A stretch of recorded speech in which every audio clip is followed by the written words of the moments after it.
Hey everybody, the season is winding down and it is Coach's Night Out live from Town Square Social. We are back inside this week on the second floor, Wilson County's only rooftop bar on the roof of this place at 145 Public Square. That's where we were last week, had a great time. We're looking next year, early in the season, to go back up on the roof and doing some of our early shows. The sponsors that make this program possible: Advantage Roofing Contractors, LLC, Donnie Self and Rob Painter; Shop Springs Creamery, Jeffrey and Elizabeth Turner; the Salas Realty Group, 120 Public Square, Lebanon; THW Insurance Services, LLC, 321 West Main Street; Cumberland University Athletics, DT McCall and Sons, Lebanon, Carthage, Lafayette, Franklin, and Cookeville. Coach's Night Out airs live on Blue Devil Broadcasting and Outdoor Adventures Group. That's a YouTube channel. High school schedule for Thursday. A lot of action on Thursday because of Halloween. Cookeville at Lebanon, Green Hill at Mount Juliet, Wilson Central at Gallatin, Mount Juliet Christian at Clarksville Academy. On Friday the 31st, Forest at Watertown, Friendship Christian at Nashville Christian. Saturday, November 1, University of the Cumberlands will play at Cumberland University, kickoff at 1:30 at Noakes Lassiter Field. Last week, Cumberland rallied from 15 down early in the fourth quarter and defeated number 6 ranked Campbellsville by a score of 35-33. And here to kick off the program this week, Tim Mathis, head coach of Cumberland. Tim, first off, thanks for adjusting schedules. Chuck and the Blue Devils doing a little extra work on Wednesday because they play on Thursday. I appreciate your willingness to come in early. Oh, no problems. We have to juggle around a lot too. I saw a man in a robe building an ark earlier, so we're in a facility. We're indoors as well. So you finally got back home and played. Yeah. And you played well in the first half. You couldn't really convert and finish drives like the way you wanted to. Campbellsville got rolling a little bit. They led 15 going into the fourth quarter, and then bang, Cumberland finally got things going. Yeah, I mean, it was a matter of just getting it into the end zone. We were moving the ball on them all first half. We were just settling for field goals instead of touchdowns, and then we finally got all that figured out and it just got rocking and rolling. It's just momentum is a real thing, and we just got all the momentum, and they just couldn't stop us. Almost 600 yards in total offense for the football game. You scored 3 touchdowns and kicked the field goal in the fourth quarter. You scored, and perhaps the biggest play of the game came down to Campbellsville took their 2-minute offense and got down the field and got a touchdown late. They went for 2, and you stopped them. And what a play by Chaz Hunter. Set that up a little bit. Chaz, I mean, it was – so, we had the ball at the end of the game. We're just trying to run the clock out, and we ran a quarterback counter, and Jake breaks loose. And if after the first down, if he just falls down, the game's over. They don't have any timeouts left, but he kept running, and and it is what it is. He scored, so we're up 8 for that. But Campbellsville was like 8 for 8 in 2-minute conversions on the 2-minute drill or whatever. So then obviously they were 9 for 9 because they got that. They drove the ball down the field. Quick short passes, quick short passes, and got it out of bounds. So they scored with 4 or 5 seconds left in the game, and so 2-point.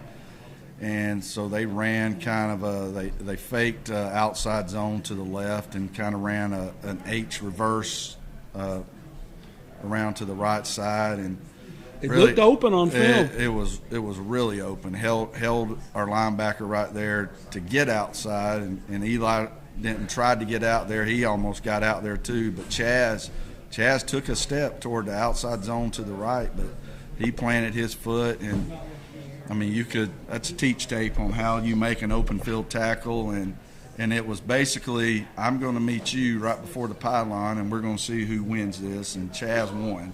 And when he won big because the ball went flying, the kid went flying. we had to go to the Lebanon Police Department after the game because there was an assault charge that we had to dispute. But he blew him up at about the 1 yard line. He nailed him. It could not have been any closer, and just exploded through him. Textbook. it's perfect, and it's something that we work on. Every week we have a 5-minute period of open field tackling, so it's something that we work on. But I mean, his helmet was on the ball, perfect. I mean, just everything was perfect, and that basically just goes down to a will of, you know, who wants it more. And Chaz wanted it more. You know, Chad's one of those guys. He plays with his hair on fire. He's not a big guy. No, he's 5'8", 9", maybe. You know, probably too small to be playing middle linebacker or whatever. But he's just a tackling machine, and he doesn't miss many tackles. And you know, I wouldn't want it anybody out there at that moment. And it was great. It's great for, you know, obviously great for the school, great for the kids, community, and everything, because, you know, you work so hard to have those moments. It's just cool. It's cool it's cool to win a game like that. You know, most people, my wife doesn't want to do that every week. I'm going to make her gray-haired in a hurry, but, you know, a lot of people, but it's good for you got to win those games sometimes to make it where you want to get to the next levels. Sometimes that's just got to happen. Chaz Hunter, graduate transfer, fifth-year senior in grad school with us from Central University out of Ohio, Central State, I think is the name of the school he transferred from. But so a guy who has come in and bought in. Yeah, he's come in, bought in. He is a super kid, great leader on the field, high energy, and you know, if you're going to have those type of guys in transfers, he's the type of kid you want, because he's a team guy. It's a rarity. Cumberland swept the Mid-South Conference Player of the Week honors. They award those on Monday based on performance, on stats, and things like that. Let me run through this. Quarterback Jake Parker, senior linebacker Boston Follis, kicker Jack Cantner, each were honored for Player of the Week in their respective categories. Parker piled up 428 yards and 3 touchdowns. He completed 22 of 34 passes for 289. He also ran 16 times for 139 and 2 more scores, so he accounted for 3 touchdowns.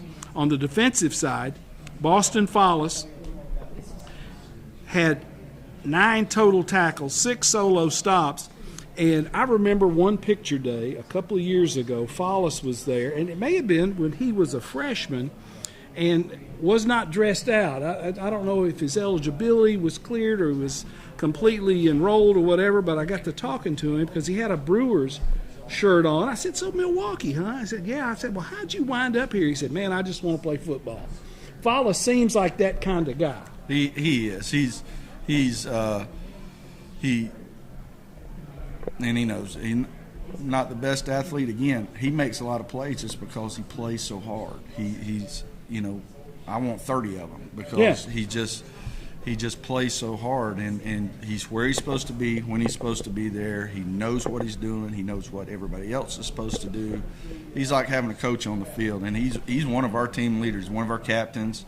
He's just a great young man, and I'm tickled to death that he got an award like that, because, you know, he's been here the whole time, and he's put in all the work and the effort, and you know, is playing not because he's the best, because he's best prepared. Yeah. And that, you want those guys, and it means the world to me that he got that. Jack Cantner has been in your program for a couple of years, clutch in the kicking game, scored 11 points. Blue Ridge, Georgia native, went 3 for 3 on field goals. His 30-yarder with 3:38 remaining in the fourth gave Cumberland what ultimately proved to be the game winner. He also had 3 touchbacks on kickoffs, and for his efforts, not only was he the Mid-South Conference Special Teams Player of the Week, he was the NAIA National Special Teams Player of the Week. Talk about Cantner a little bit. It's awesome for him, and I don't remember what game. It might have been if it was a Tennessee Tech game or Reinhardt game, one of those games, he missed a field goal that, you know, he wanted to make, and he was down on himself. And I said, listen, you're going to make one that matters. Perfect. He made one that matters. And all those points, that's the thing, all those points in this game mattered. Having 11 points, you know, come off your foot was awesome. And again, just an unbelievable young man, super good kid, and you know, tickled to death. That's kickers don't get a lot of credit. You always get a lot of blame. They get all the blame, and you know, they're everybody's redheaded stepchild, and nobody likes them. I only like my own son; he was a kicker, but they do get all the blame, and it's hard. The pressure that you put on the kid in those situations is unreal, and to be able to deal with that is you know, something special. Not a lot of people can do that. You can have a powerful leg, but you might not know where the ball's going because it's the pressure of it. Cantner had some injuries last year, didn't he? Yeah, he's had kind of hip flexor injury all last year that he never really overcame till about the last game of the year, and so you know, having him healthy this whole time, it's been real nice to have it because he is consistent. I mean, he's put a lot of balls in the end zone for touchbacks too. I mean, he's a very, very powerful leg on kickoffs. Well, that goes a long way helping your defensive unit because now they're backed up, and if it's in the end zone or through the end zone, they're not going to get a run back. Right, and that was key to the Campbellsville game because the early part of the game he didn't have touchbacks, and they were getting the ball on the 30, 35, 40. They have a really good return game, and it just seemed like there in the fourth quarter when we started scoring, every one of his kicks were touchbacks too, which helps. That makes them have to drive, you know, the whole length of the field, and it's a weapon to have that. You're still receiving votes in the NAIA top 25. You've got University of the Cumberlands coming to Oaks Lassiter on Saturday. What do you know about University of the Cumberlands, Tim? They've had ups and downs this year with their team wins and losses, and they're not a bad football team. They're throwing the ball a whole lot more than they have in the past. The last couple of years they were like a 12 personnel team, too tight, run the ball a whole bunch, but now they're doing a lot of stretch zone and throwing the ball a whole lot more. Defensively, they're the same that they've been. Coach Housekeeper, that's the head coach there, he was a defense coordinator for Coach Cronin forever at Georgetown. And it's the same defense. You know, I can pull up film from 10 years ago against Georgetown, and it's the same defense. So defensively, we know what they're going to do. There's a little wrinkle or two there, but he's running the same defense. But offensively, it's the same offensive coordinator, and he actually coached when Coach Miller was at Campbell. They coached together, and so he's running the offense. He ran at Campbell now. The first couple of years he really wasn't. So I don't know if he finally got the personnel he's wanted or what have you, but it's more of a zone stretch team and throw the ball around a little bit more. I didn't make that game. Did you have it was homecoming, a lot going on. I'm sure you had a good crowd. It was a crazy crowd. It was a huge crowd, and it was a difference in the ball game. To be honest with you, they were loud and boisterous, and it really helped us. It really helped us win that game. Well, University of the Cumberlands comes in on Saturday. They're coming from Williamsburg. Not a terribly long drive. No. You feel like they'll have some good folks there, but you really want to continue to build on that crowd and have another good one in there for Saturday. Yeah, I mean, we need everybody to show up because I stress it every week. We really feed off the vibe of the crowd, and they really back us real well, and it can only help a team. It can only hurt a team if nobody shows up. But we've had great crowds, and I don't expect anything less Saturday. Again, in the grand scheme of things, you're playing to try to extend the season at the end, and the way you've explained it to me, it's kind of a regional or a pod thing. You're grouped in with several other teams in the ratings, and you want to finish in the top 4 of that region, of that pod, right? Yeah, and that's the only way we can do that, and that's and you worry about, okay, we had a big win last week. Do you have a hiccup game or a letdown? But our kids know the only way we can get into the playoffs is we got to win out. That's it. Period. We can't have a let up. We can't have a pause.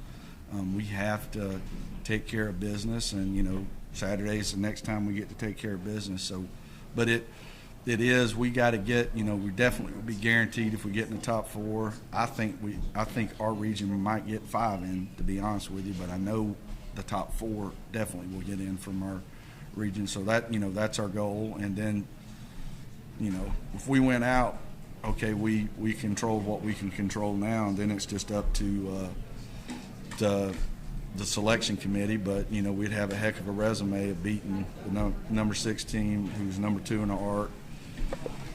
We beat Cumberland's and do what we need to do, and then we get to play the number 3 team in the ARC, and so that helps. And then how the ARC ends up is, who might be down at the bottom might be a Reinhardt, a Florida Memorial, or somebody else that we beat that gives us another win in the ARC, and that's winning games in your ARC matters. You've had some cooperation with the high school programs this week. We've had the rain. You don't have an indoor facility at Cumberland. Right. That practice field is a good practice field, 2 80-yard fields side by side, but it holds water. Right. And it's wet and mushy, and you can't get a lot of work done. You don't want to go on your game field and tear it up in advance of a game. Lebanon High's indoor facility, Friendship Christian's game field. You've had great cooperation with Coach Gentry and Coach McNeil. Yep. Coach Gentry is allowing us to be in there today, and between offense is going over there, defense is in our softball facility, and then tomorrow Friendship's going to let us get on their turf field tomorrow evening and practice there to have so we'll have 2 of our 3 big work days. We'll get to be outside, which is huge. We went outside Tuesday, even though it rained Monday. We cut practice a little short and cut out some individual work to make sure we got our team stuff in, to make sure we got on the field on Tuesday, because we knew what the day was going to be like. And it is good to have those relationships with the high schools around here. They're so gracious and so good to us, and it helps us a whole bunch, because as important as these games are, we got to get on the field. You got to get the work in. We got to get the work in. How was the recruiting visits? Did you have a bunch of kids in last week? Will you have more this week? It was absolutely packed this past week, and we got another big crowd coming this week. It always picks up toward the end of the year, because the seasons start ending for a lot of schools. And I think that this week's the last week of this is the last regular season for Tennessee. I think it's the last week. It's either Alabama, I think, ended last week. Georgia, I think, is this week. So they're all kind of, and they're starting to come up. It happens every year that toward the end of the year that you have the bigger crowds and all that. So they start looking at the end of their career.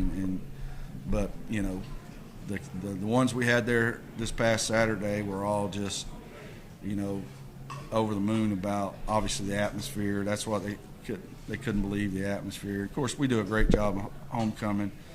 Coach Pav and them do a great job of homecoming-wise, so there's a lot of stuff going on. But then, the game atmosphere and the crowd, I mean, that's what they all talked about, was the atmosphere, the game, the crowd. And so, and your kids took care of business. You got the win. It's, for whatever reason in homecoming, we tend to play. But I stress that, too. I think we talked about that, about it's important for me, homecoming, because all the former people come back. So you want to show them that they've left this in good shape, and we're carrying on what they did. So you always want to show up for homecoming.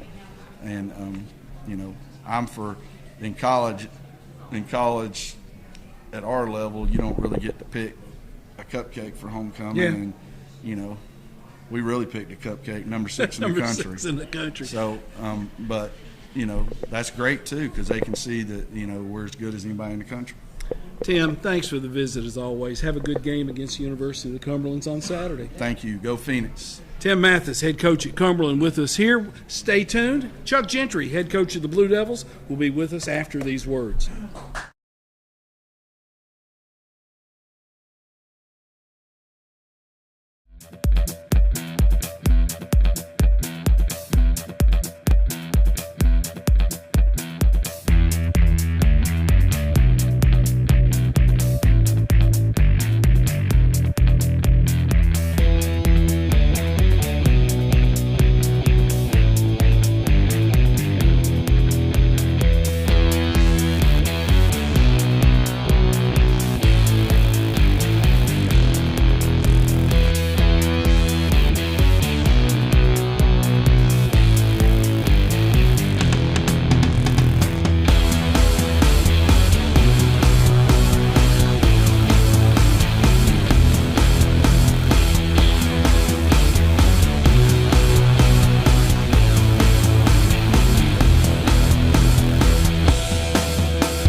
Thanks for staying with us. Tommy Bryan with you on Coach's Night Out. We've got this show and one more next week, and then that'll be the end of the 2025 season of Coach's Night Out here from Town Square Social. Thanks to Advantage Roofing Contractors, Shop Springs Creamery, the Salas Realty Group, THW Insurance Services, LLC, Cumberland University Athletics, and DT McCall and Sons. Schedule for Thursday: High School Cookeville at Lebanon, Green Hill at Mount Juliet, Wilson Central at Gallatin, Mount Juliet Christian Academy at Clarksville Academy, Forest at Watertown on Friday, a Halloween special, and Friendship Christian goes to Nashville Christian. All of these games, regional games, playoff implications all around. Chuck Gentry, head coach of the Blue Devils, with us on the heels of a nice 35-21 win at Gallatin that has put your team, Chuck, in the driver's seat for a home playoff game. That game mattered to make this game matter so much more. You've got Cookeville coming to Tribble Field Watkins Stadium on Thursday with a home playoff berth on the line. Yeah, Tommy, it's we've played ourselves into a position to where in every scenario, no matter what happens, we're kind of looking at the Wilson Central Gallatin game. Gallatin beats Wilson Central, then we're second no matter what. If we take care of business, we're second no matter what. We don't have to worry about anybody else. But as you're looking at it, this is the time of year where you want to be in control of. You're not hoping for somebody else. And I've told our kids all week, we plan to host a home playoff game, and we can take care of business and handle that. And we shouldn't have to worry about anybody else. And one would think that the 15, 16, 17-year-olds in those white headgear know what a big deal it is to play a playoff game at home. Well, if I'm not mistaken, none of these kids have ever played in a playoff game at home. Really? They want to play in a playoff game at home. They want the very first question I was asked, time running down on the clock at Gallatin, are we checkerboarding the end zones? And so that lets you know it's on their mind. And I told them, if there's a home playoff game at Lebanon High School, as long as I'm breathing and the head coach there, those end zones will be checkerboarded when we have a home playoff game. I said, you handle your business and I'll handle mine. So, don't want to get the cart before the horse, but hopefully if we're able do the things that we need to do, that we will be able to have a conversation about checkerboard and end zones. You knock off Gallatin 35-21 last week at Calvin Short Field. I had not been on that field for years because I'd always been in the press box, and I was impressed with some of the work they've done on that visitors side of the field. They had a throwback night. I had people texting me what's going on with the white headgear for Gallatin, the maroon jerseys, and telling them about Union High School, the throwback to the now defunct former all-black school there in Gallatin, Sumner County, and a tribute that they do. Regardless of what color uniform Gallatin was wearing, they wouldn't go away. You kind of opened the door for Gallatin a couple of times, and they were good enough to step through that door and take advantage. You really didn't put them away till later in the fourth quarter. Yeah, we go in and kick off the game early, get a 3 and out, get a bad snap on the punt. First play, Gian takes it in 17, 18 yards, up 7-0. Get another quick change there. It wasn't 3 and out, but it was a couple plays and out, and then we started running the football, flipped the quarter, and ran it. Coach Brady came by and said it'd be a good time to take a shot, and so the next play we did, Austin Harrison connects with Gavin Gregory for a 50-something yard touchdown pass.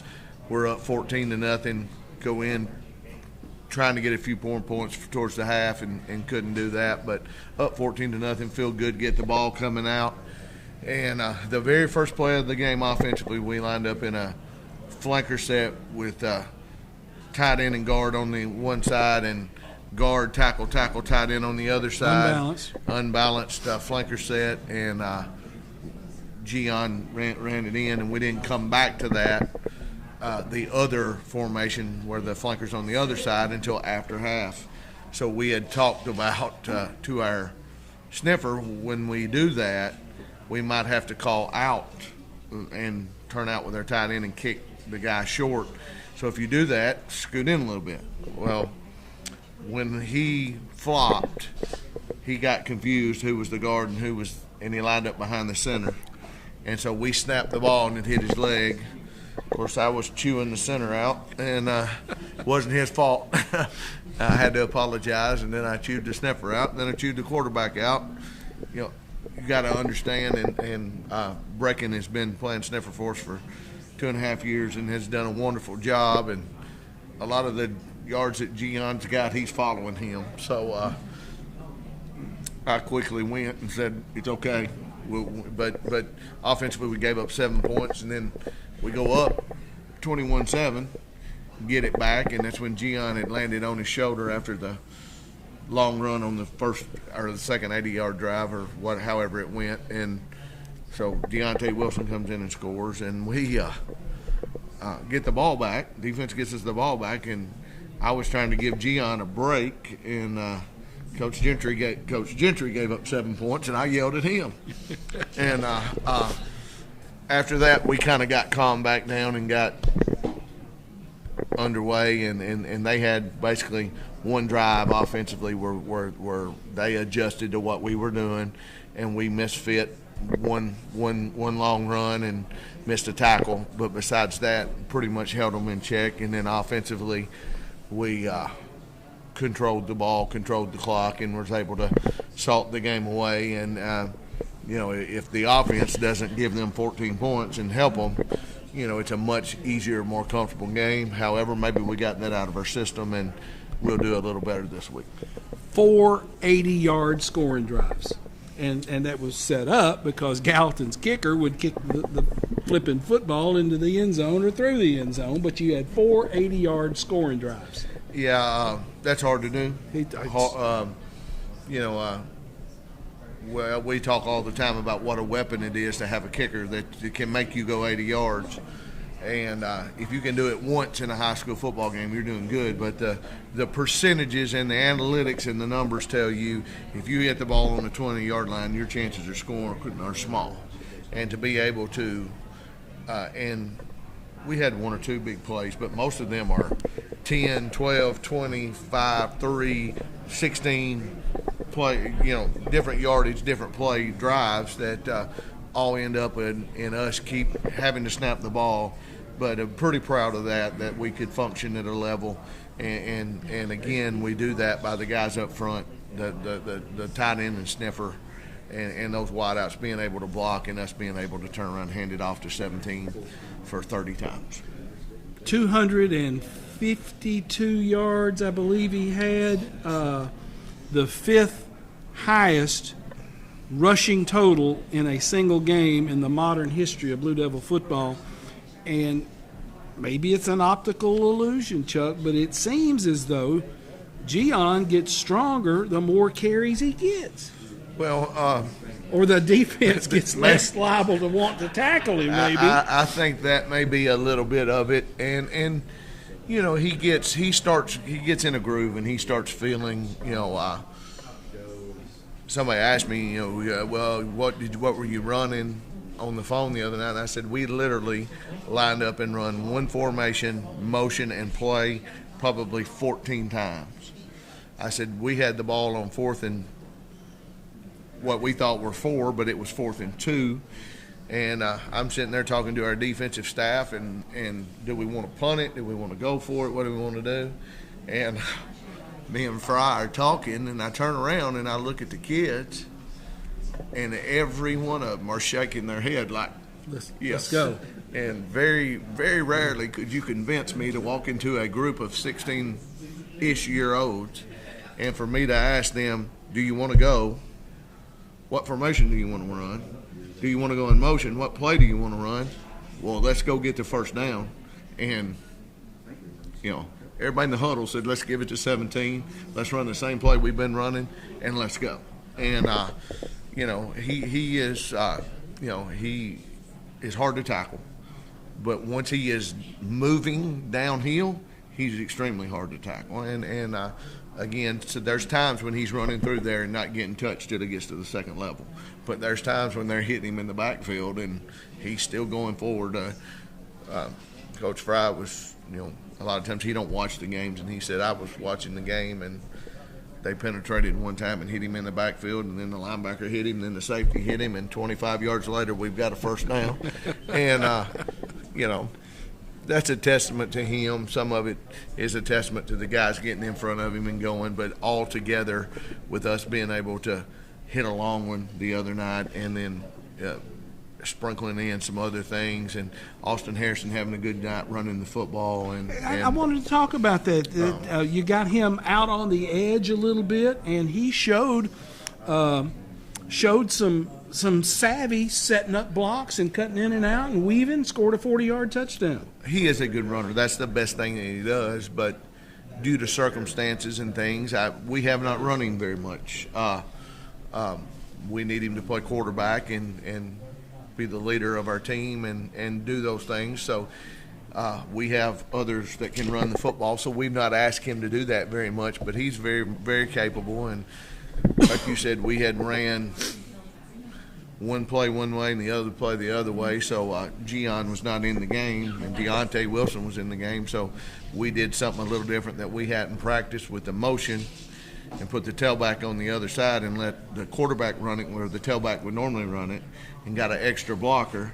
And Deontay led him to the corner. He makes a cut off of him. The two guards are there, and he sheds one tackle and gets in the end zone. And that we on the headset we got people saying, "Hold on the ball, get down. Hold on the ball, get down." And others saying, "No, score, score, score."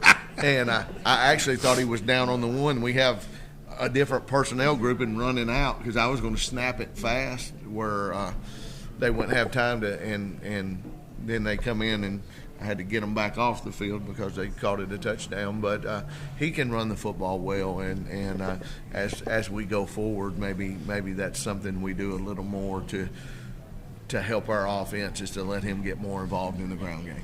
You mentioned Deontay Wilson, lead blocker on that play, has stepped in from time to time, particularly when Gian was down with the hip pointer. He's a kid who's starting on defense, fills in on offense. He's on a lot of special teams.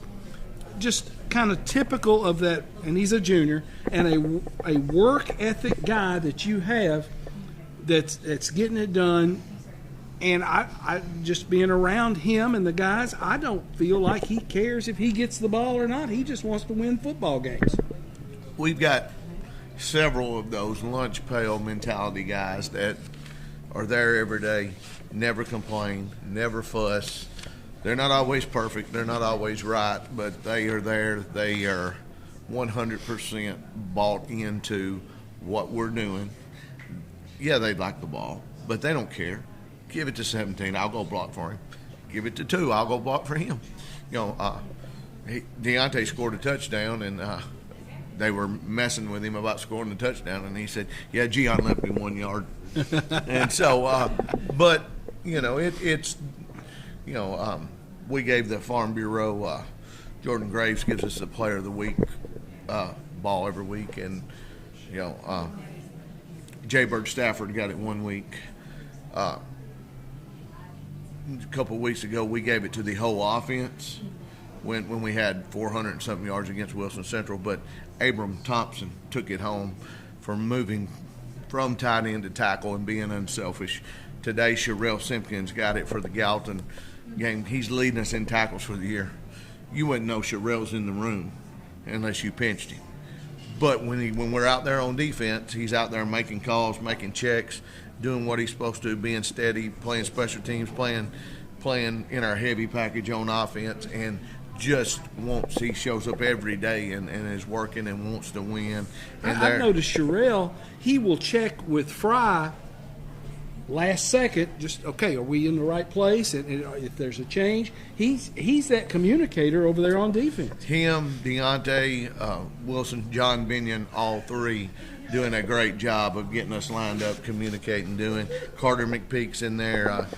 Carter's second on the team in tackles, I believe, and with Gallatin, started the game trying to run the football, and Carter hits number 15 in the hole very early, very hard, and I think it made 15 understand that, hey, you might want to go outside a little bit more because it may be a little rough up in here. Busby cut some guy in half, too. Jamani Busby's out there on the corner. We're asking him to play man coverage and come up and at times set the edge, depending on what we're doing. And he has made several good open field tackles in the last 2 or 3 weeks that have been really, really good tackles that if he doesn't make the play, may be big. And, and I can go on. I can name names all day long, but as a unit defensively, we're playing pretty good football. We're not letting the football get thrown over our head. We're making them get back in the huddle. And like I said, if you hold somebody to under 150 yards, you only give up 7 points, and the offense is giving up 6 first downs. Good night for you, and we feel like that they have done that for the last several weeks, and when we sat down in August and really way back to November, we built this thing on let's play good defense, let's run the football, play action pass, throw it over the top, maybe get it to a playmaker here or there, and give ourselves the right recipe to try to win games. And I feel like that's something that we need to do going forward is, don't beat ourselves and let's play good, sound football, tough, physical, hard-nosed, get after it, get lined up, get them back in the huddle, us keep snapping it, don't hurt ourselves with penalties, and go from there. Team meals kind of adjusted this week because of the Thursday game. You had a big meal today. Kiwanis Club of Lebanon fed Eddie Callis, former center for the Blue Devils, whose dad played center. Callis played center for Tribble. His brothers played center for Tribble. He spoke, had some encouraging words, and then on Thursday, Dr. Renisa Shipman, who is a Stafford, and there's been a bazillion Staffords who have come through our program at Lebanon High. She's feeding the team on Thursday. Her daughter is a manager, and she's a pistol. Again, you really appreciate those meals from people here in the community. You do. The Stafford family has been very gracious to Lebanon football. They bleed blue, and I call her Shippy. Michaela runs the show down there and tells us all what to do. And she's a senior, will be honored on senior night. And Jay Bird is a junior, and Coach Jackson also. And then I talk to Jeremy very, very often. But the Stafford family's been good to us. And then Jordan and Chris both ran the football for Lebanon back in the day. Yep, and Jordan still got the record that hopefully we can get somebody to break sometime. And put somebody close to it anyway, make him sweat. But Mr. Callis, I talked to him, and he told me about his team, and he was on the 10-0 team, the last one, and he said that he's enjoyed this season. He talked to his teammates more this season while we were chasing 10-0 than he ever has. And I told him, I said, well, we'll start it again next year and see if we can't keep you talking to him. But again, we appreciate everybody that feeds us. They love it, and appreciate everybody that gives back to us. And it takes a village to help raise these young men. Chuck, thanks for the visit as always. Good luck on Thursday against Cookeville. Thank you. Chuck Gentry, head coach of the Blue Devils, with us. Stay tuned. Gavin Webster, head coach at Watertown, will close out the show. It's Town Square Social. We are live at Town Square Social. The show is Coach's Night Out. We'll be back in a minute. There's something bad wrong with me.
But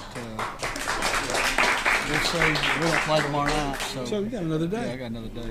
Gavin Webster, head coach at Watertown, with us as we close out the show. Let me run through the scores from last week. Green Hill over Wilson Central, 42-13. Lebanon defeats Gallatin, 35-21. Friendship Christian wins at Mount Juliet Christian, 63-20. Cookeville defeats Mount Juliet, 17-10 in overtime. And Watertown goes to Liberty Creek and loses. That was out of region play, and loses by a score of 25-22. Before we get into the game, I have not seen the facilities at Liberty Creek, and I have been told they are really amazing. Oh, they're outstanding facilities. They did a good job with that school. That whole campus is nice. And I don't know if you got into the indoor facility, but they've got this indoor practice facility that is collegiate by everything I've been told. Yeah, that whole place looks collegiate. I did not get to go in there. I've seen videos on social media and things like that, but it's nice. Bill Alexander, who coached at Watertown, is now the head coach at Liberty Creek. I want to say there were a couple of coaches between your tenure and his, but I got to know Bill, solid football guy.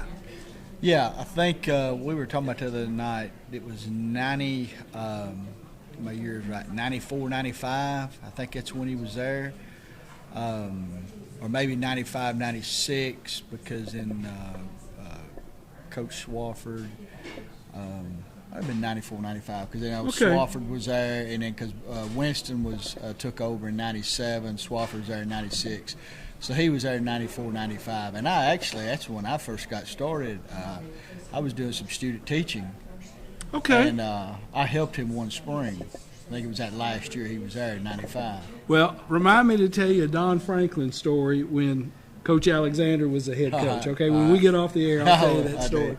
You go to Liberty Creek, you lose by a score of 25-22, but there were times when the Purple Tigers were kind of your own worst enemy, weren't they? Yes, yeah, we had a little there in the fourth quarter. We had some special teams breakdown. So, and I've been doing this a long time, and I've never experienced that in my life.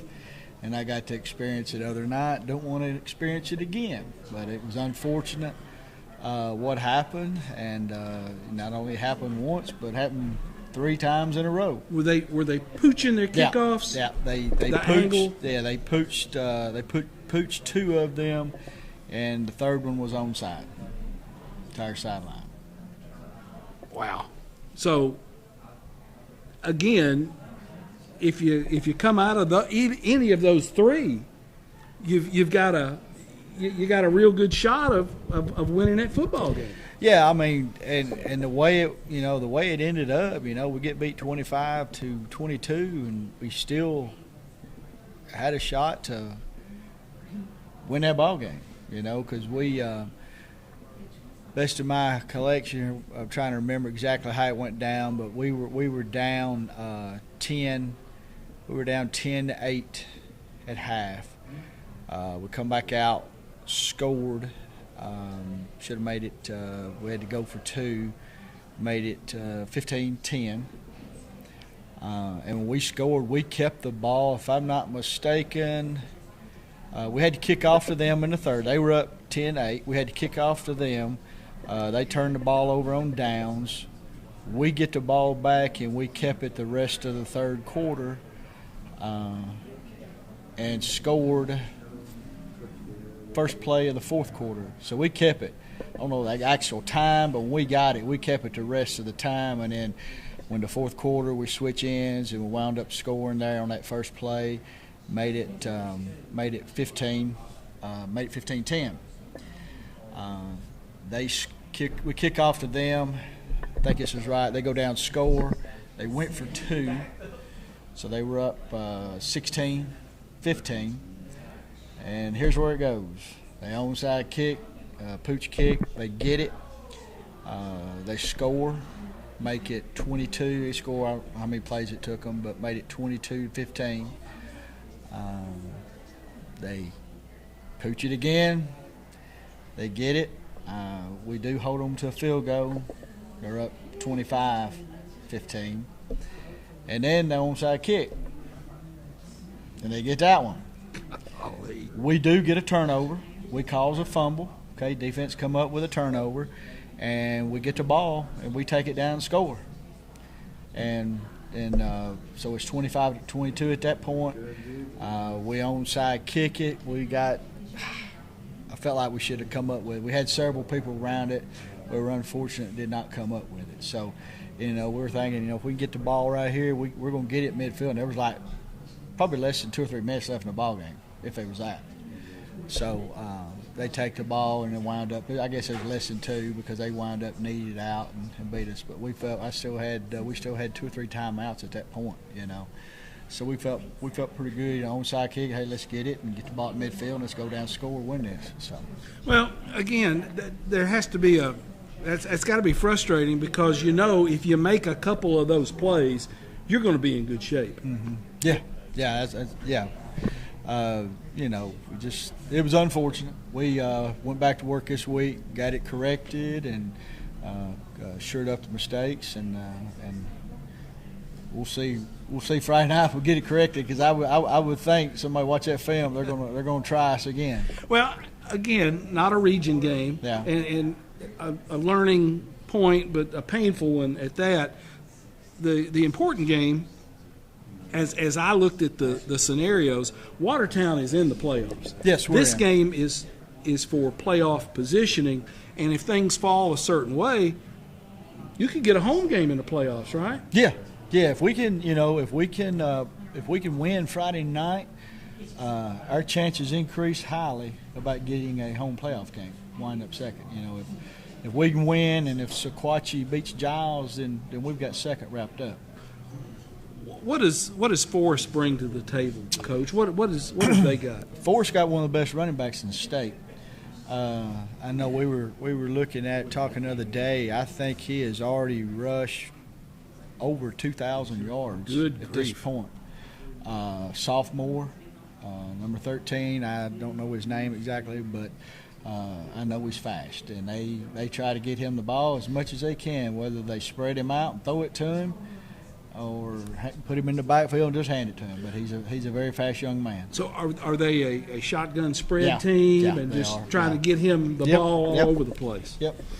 Has he, with 2,000 yards, it doesn't sound like anybody's really had No, nobody's very much really, success No, against nobody's really stopped him, man. I mean, Giles, Giles beat him last week. He got a lot of yardage against Giles, but Giles wound up, win the game. Same way against Sequatchie. Sequatchie beat him, but he's going to get his. You just gotta hopefully we can keep him hemmed up enough, or he's probably going to get his, but not enough to beat us. Hopefully, hopefully we can get him corralled enough, and then not let the other guys beat us. Well, and teams defensively these days, and I've talked to several coaches about this, these days nobody gets in too tight in the power eye and going off tackle. You got to defend 53 yards Yeah. east and west, and people are going to score. It's then becomes, I guess, your deal is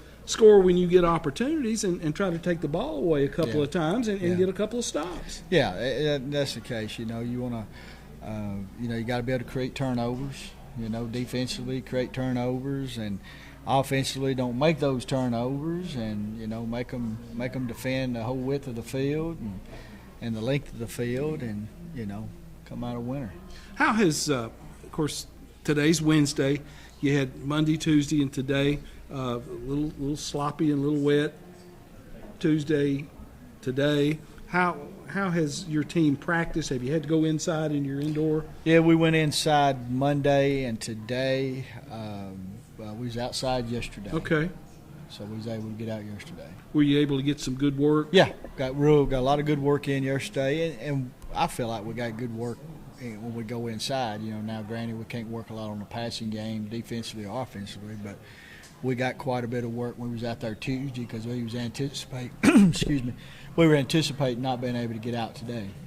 How has your bunch been playing here lately? I know you've had a couple of good wins prior to this Liberty Creek game. We've been playing really well. Don't know that first half of the night that we played great. Had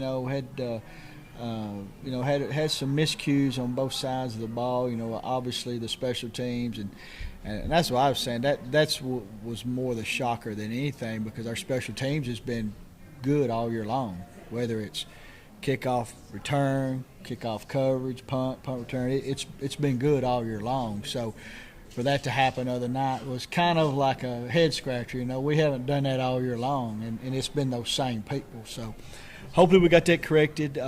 Kids continue to play hard. Whether other night we were just not on firing on all cylinders the first half, but they play hard. There's never any doubt that they don't play hard. So they play hard and they get after it. They compete. They give themselves a shot. Every ball game we've been in, we've had a shot in the fourth quarter. So it's not anything that we've not been blown out any. All of our games that we've lost have been close, and so. You see a bunch of competitors when you come watch us play. You see the kids fight for 4 quarters and they compete. It sounds like a fun bunch to be around from a coaching point of view. They are. They're very fun to be around. Very fun to coach. I know there's some other activities. It's Halloween on Friday night, and the school and some of the organizations have got some fun things for the young kids planned, don't they? Yeah, there some of the clubs are setting up. I think around 6:30 inside the stadium once they get in, and having some tables. Not exactly sure where it's going to be, but they'll be able to find it. It's right there pretty much as soon as you come in the stadium, where they'll have tables set up for candy for all the kids, and if the elementary kids come in dressed up, they get in free. Elementary that's kids, great. stuff like that. Yeah, so trying to, we know it's Halloween, couldn't get it changed, so trying to do the best we can to, they're going to get out trick or treating, but when about 6:30, 7 o'clock, they can come get more candy and watch a good football game. Well, and there's nothing quite like having a kid in a dinosaur suit hopped up on Snickers bars up there in the stands trying to watch a high school football game, right? Yeah, I feel for the parents. Yeah. But the kids get in free, Yeah. so there's that. You've had good support. You've had good crowds. Yeah, we have. People have turned out and doing things like that with the Halloween for the young kids. Watertown's a community school. Oh, yeah, we're a community school. The community comes out, supports us. Even our away games, we got great support. So I commend our parents, our fans, families coming out and supporting their young men playing football on Friday nights. And, they travel well, and we always have a good crowd. What is the region, Watertown and Giles, Sequatchie, that you guys will match up with in that first round of the playoffs? It's going to be Region 3 Okay. out of Chattanooga. Be the Tyner, Brainerd, Chattanooga Central, Chattanooga Prep. You'd really like to have a home game and not Sure have to would. make that long trip Sure to would. Chattanooga Yeah, with everything involved with time change and buses and Yeah. that whole deal. That puts this game against Forest really in focus. Oh, this is a big game. I mean, because it's got great, the outcome of this game for Forest and for us, so they got a lot riding on the game. We got a lot riding on the game. So I think you're going to come to Robinson Stadium Friday night. You should be seeing two good football teams going at it, and one of them trying to come away with a win. I don't know, Big Ed's got the field in good shape, and maybe you don't play till Friday, so maybe it'll have a chance to dry out a little. Yeah, he told me he mowed it because he hadn't been able to get on it all week. Mowed it Sunday. We got there to work Sunday. He was coming off of mowing it, and he said he's hoping to be able to get on it tomorrow sometime. He does a great job with all those does. playing surfaces there. He does an outstanding job. Hey, thanks for the visit, as always. I appreciate it. Best of luck against Forest, and get a win and get a home game, pal. Thank you, Tommy. Gavin Webster, head coach at Watertown, with us on Coach's Night Out. Let me run through our sponsors one more time. Advantage Roofing Contractors, LLC, Shop Springs Creamery, the Salis Realty Group, THW Insurance Service, LLC, Cumberland University Athletics, and DT McCall and Son. The show, Coach's Night Out, the venue, Town Square Social. We'll talk to you next week. See you.